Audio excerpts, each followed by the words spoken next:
हाँ जी। Good morning. कैसे हो सब? अच्छा, सबसे पहले बताऊं कि जो बच्चे बोथ ग्रुप्स में मींस चाहे सीए इंटर या फाइनल के अभी हमारे कमिंग नवंबर 22 के एग्जाम्स में अपीयर होने वाले हैं, तो आज का जो वीडियो का सारा कंटेंट है वो उनके लिए रहने वाला है। जो सिंगल ग्रुप वाले बच्चे हैं उनके लिए मैं अलग से एक प्लान लेकर आऊंगा सिंगल ग्रुप के लिए। लेकिन बोथ ग्रुप्स वाले बच्चे इतना एक चीज और याद रखना कि आज मैं आपके साथ जो प्लान डिस्कस करने लगा हूं इसमें आपको काफी क्लैरिटी हो जाएगी कि कैसे आपकी रिविजन्स होंगी, कैसे आपने स्टडी करनी है, कैसे सब्जेक्ट्स को उठाना है, और डे के डेली कौन कौन से टाइम स्लॉट के अकॉर्डिंगली आप पढ़ सकते हो, कितना टाइम डेली डिवोट करो, सारी कैलकुलेशन मैं लेके आया हूं। और अगर आप चाहते हो चाहे सीए इंटर या फाइनल के बच्चे के मतलब हम एक चैप्टर वाइज भी प्लान में आपके लिए लेकर आऊं, जो नॉर्मली जहां पे हमारी मेंटरशिप सर्विस है मैं उसमें बच्चों को चैप्टर वाइज प्लान प्रोवाइड करता हूं। अगर आप चाहते हो कि यूट्यूब पर भी ऐसा प्लान लेकर आऊं, तो अगर ये वीडियो अराउंड 15,000 व्यूज क्रॉस कर जाती है और 2,000 लाइक्स क्रॉस कर जाते हैं, तो मैं आपके लिए चैप्टर वाइज प्लान भी इमीडिएटली ले आऊंगा यूट्यूब पर ही। चलिए अब, और वो पूरा प्रॉपर एबीसी एनालिसिस वाइज होगा, ये भी आपको बता दूं। और ये जो प्लान है इसका पीडीएफ आपको कहां मिलेगा, जी मैंने आगे जाके वीडियो में डिस्कस किया हुआ है, ठीक है। ये ना सोचना कि इसका पीडीएफ कहां मिलेगा, वो भी आपको मिलेगा, लेकिन मैंने वीडियो में आगे जाके बताया हुआ है। अब सबसे पहले मेरी बात देखो, हमारे पास 1 अगस्त ऑनवर्ड्स जो मैंने टाइम कैलकुलेट किया है वो आपके सामने बोर्ड पर शो हो रहा है आपको, कि अगर 1 अगस्त ऑनवर्ड्स मैं यहां पे लेके चलूं, तो पहली बात प्रॉपरली हमारे पास वीक बन रहे हैं। जैसे कि 1 अगस्त जैसे मंडे पड़ रहा है, तो 7 अगस्त तक हमारे पास ये पूरा 7 डेज का वीक हो गया। तो ऐसे ही अगर मैं इसको काउंट करूं, तो मैंने 30 अक्टूबर तक ये टाइम कैलकुलेट किया, मीन्स 91 डेज का हमारा जो शेड्यूल है वो आपके सामने अवेलेबल है। और इसको पूरा मैंने वीक्स में डिवाइड कर दिया हुआ है, वो आप देख रहे हो। ये फर्स्ट वीक है, ये सेकंड वीक है, ऐसे ही फर्दर अगर मैं कैरी ऑन करता रहूं तो ये आपके पास जो टोटल है वो आप देख लो कि 10 वीक्स तो आपके 9 अक्टूबर तक कंप्लीट हो जाते हैं। उसके बाद भी 3 वीक्स और हमारे हाथ में है, उसका क्या यूज है वो मैं आपको आगे जाके बताता हूं। अब स्टार्ट कैसे कहां से करना है, सबसे पहले तो क्योंकि बोथ ग्रुप्स का प्लान है, तो देखो मैंने टाइम को इस हिसाब से सेट किया है कि आप पहले दो वीक उसमें क्या करोगे। हर वीक को मैंने 66 आवर्स में सेट किया है, मतलब हर वीक में आपके 66 आवर्स हैं जो एक बच्चे को मेरे हिसाब से मिनिमम स्टडी पे लगाने चाहिए। अगर कोई बच्चा ज्यादा कैपेसिटी रखता है, ठीक है, ये नहीं कि अपनी हेल्थ को खराब कर लो या ये सोच लो कि एक दिन 15 घंटे लगा लिए दूसरे दिन कुछ भी नहीं लगा पाए, इन चीजों को ध्यान में रखते हुए मेरे हिसाब से मैंने 66 आवर्स आपके हर वीक में निकाले हैं। आप कहीं भी चेक कर लो, हर हफ्ते में आपके 66 आवर्स आएंगे। लेकिन फर्क क्या है, अब यहां पर आप देखो कि टाइमिंग्स फर्क है। मतलब आपको फर्स्ट वीक का टाइम थोड़ा डिफरेंट मिलेगा, 12 घंटे, 10 घंटे, 8 घंटे, फिर अगले वीक में 12, 11, 10। अब इसका क्या डिफरेंस है मैं आपको ये भी बता दूं। हर सेकंड वीक में मैंने आपका संडे ऑफ रखा है, क्योंकि हर बच्चे को अपने हिसाब से किस दिन वो नहीं पढ़ पाया, कभी वो बीमार हो गया, कोई जरूरी काम है, तो जरूरी नहीं आप संडे ही ऑफ लो। आप 2 वीक्स में कोई भी एक दिन अपना ऑफ रख सकते हो, तो ये आपका प्लान पूरा काम करेगा। तो मैंने, आप अगर देखोगे, हर 2 वीक के बाद, ये थर्ड वीक आया, फोर्थ वीक में आपका संडे ऑफ है, फिफ्थ वीक आया, सिक्स वीक में आपका संडे ऑफ है, ऐसे ही आगे सारा मैंने आपके एक हफ्ते को छोड़ के एक हफ्ते में एक संडे ऑफ रखा है, ठीक है। अब 66 आवर्स हर वीक में मैंने कैसे बनाए हैं, आप 1 अगस्त से स्टार्ट होते हो, तो सबसे पहले मंडे को हमारे 12 घंटे का आउटपुट रहेगी। अब पहले दिन 12 घंटे की आउटपुट है, मुझे ऐसे लग रहा था कि हम नॉर्मली ना जैसे जैसे दिन आगे बढ़ते हैं, चीजों को ज्यादा पढ़ते हैं, तो थोड़ी ऐसे होता है कि थकना शुरू हो जाते हैं। फिर मैंने 2 घंटे कम कर दिए, चलो ट्यूसडे को 10 घंटे बैठ लो, थोड़ा मोटिवेशन भी रहेगी। चलो कल मैं ये भी बताता हूं कौन से टाइम स्लॉट में बैठना है।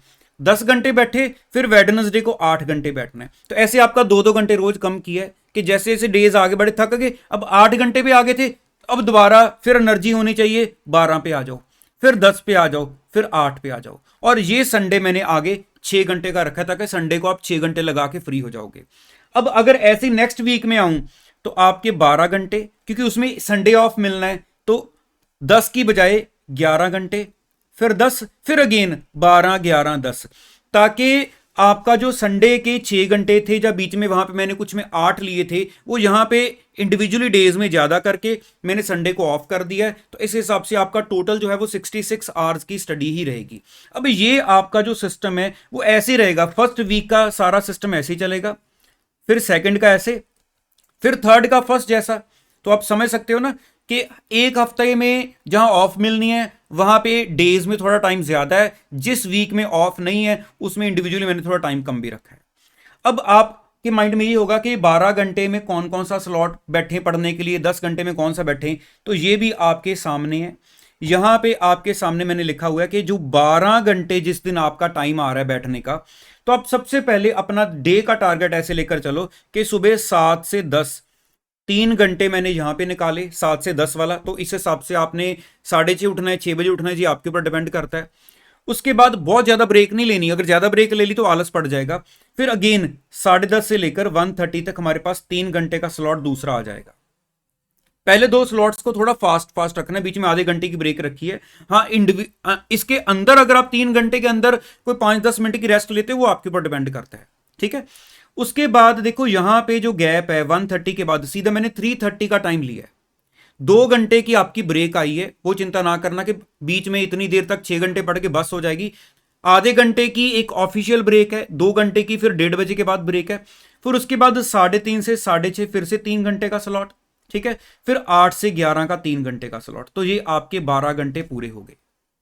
अब मैंने ऐसे रखा है कि अब बीच में जहां आपका जैसे ये सेकंड वीक में 11 घंटे वाला स्लॉट आएगा, तो जिस दिन 11 आवर्स आ रहे हैं तो पहला 7 से 10 सेम, क्योंकि मॉर्निंग में हमने सेम रखना है क्योंकि वहां एनर्जी ज्यादा होती है पढ़ने की। 10:30 से 1:30 बजे तक सेम 3 घंटे, मतलब यहां भी 3 रहे, यहां भी 3 रहे।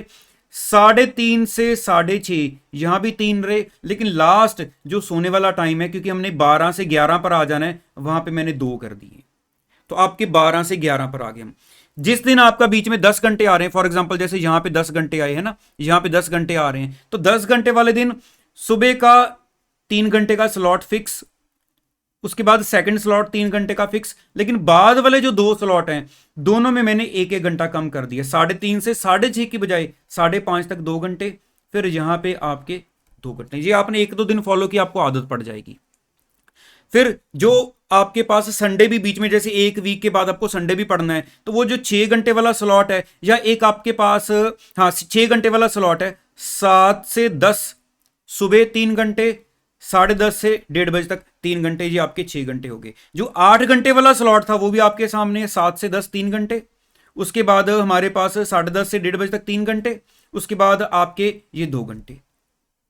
तो ये आप बाद में पीडीएफ से भी देख सकते हो, मैंने पीडीएफ आपको अभी बताता हूं कि कहां पे मैंने इसका पीडीएफ आपके साथ शेयर किया हुआ है, आप चेक कर सकते हो, आपको 2 दिन में आदत पड़ जाएगी। ये मैंने इंक्रीजिंग डिक्रीजिंग इसलिए रखा है ताकि आपको थोड़ा सा मोटिवेशन बनी रहेगी, चलो आज 12 घंटे हैं, चलो आज 6 घंटे ही हैं ओनली, चलो आज सिर्फ 8 घंटे हैं, ये टाइम मैं कहीं ना कहीं अपने एंजॉयमेंट में यूज कर लूंगा, जिसका कुछ काम पेंडिंग है वो वहां पे कर सकता है।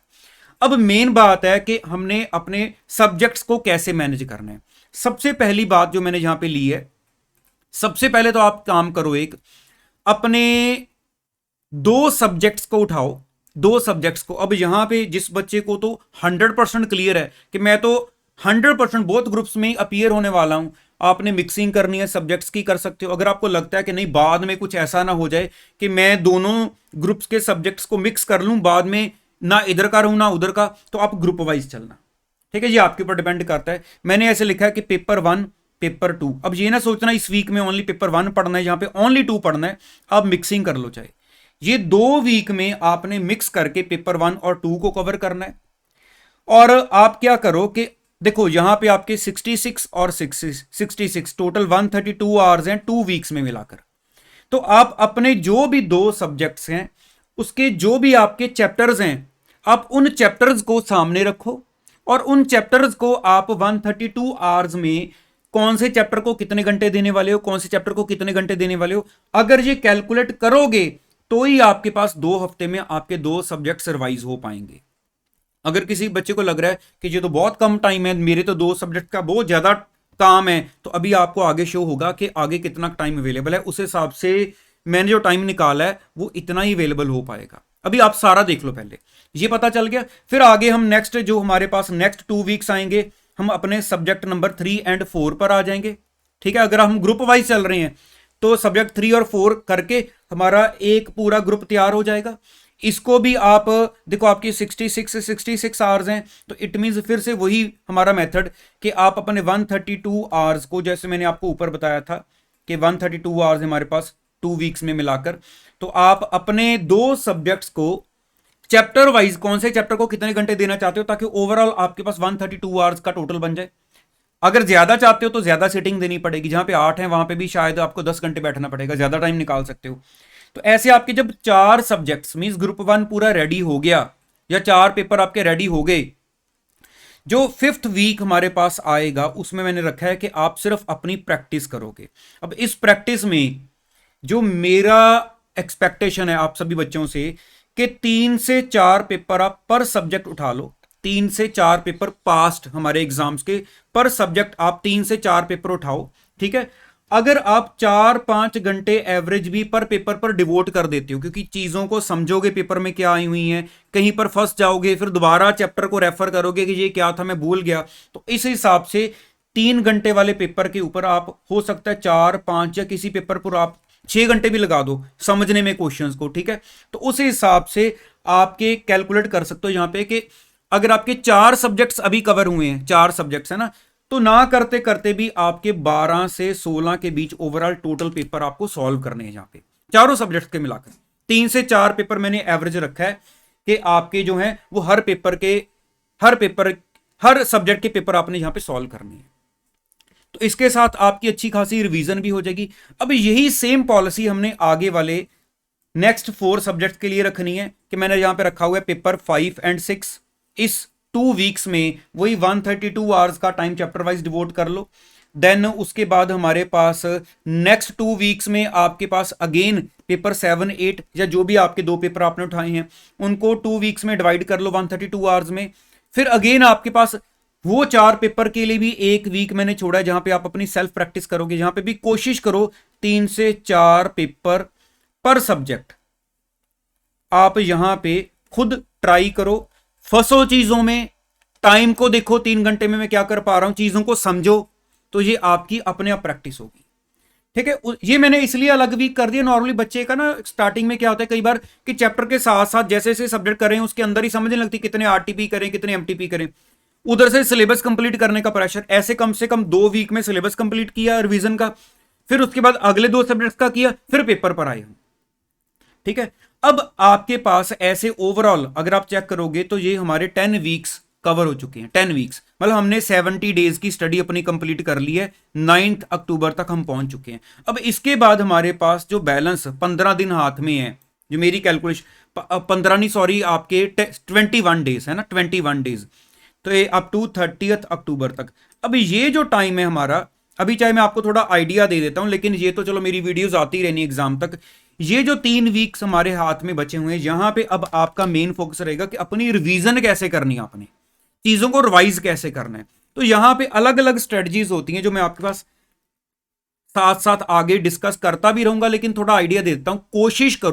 कोशिश करो यहां पे चाहे आप थोड़ी ज्यादा मिक्सिंग कर लो। जैसे फॉर एग्जांपल आपने 8 या 10 दिन उठाए, और इस 8 या 10 दिन में आप अगर सब्जेक्ट वाइज चलना चाहते हो फिर तो बहुत अच्छा है कि 2 दिन बैठे एक पूरा सब्जेक्ट रिवाइज कर दिया, ओवरऑल गो थ्रू कर दो। अगर आपको लगता है नहीं, फिर चारों की मिक्सिंग कर लो। चाहे अगर लगता है ये ना भूल जाए, चारों की मिक्सिंग कर लो। लेकिन मेरा पर्सनली व्यू ये रहता है कि एक सब्जेक्ट को उठाओ, पेपर में भी तो एक दिन में रिवाइज करते हैं ना, तो यहां पे भी करने की कैपेसिटी, हमारी कैपेसिटी होनी चाहिए कि यहां 2 दिन में किया, पेपर में 1 दिन में करेंगे।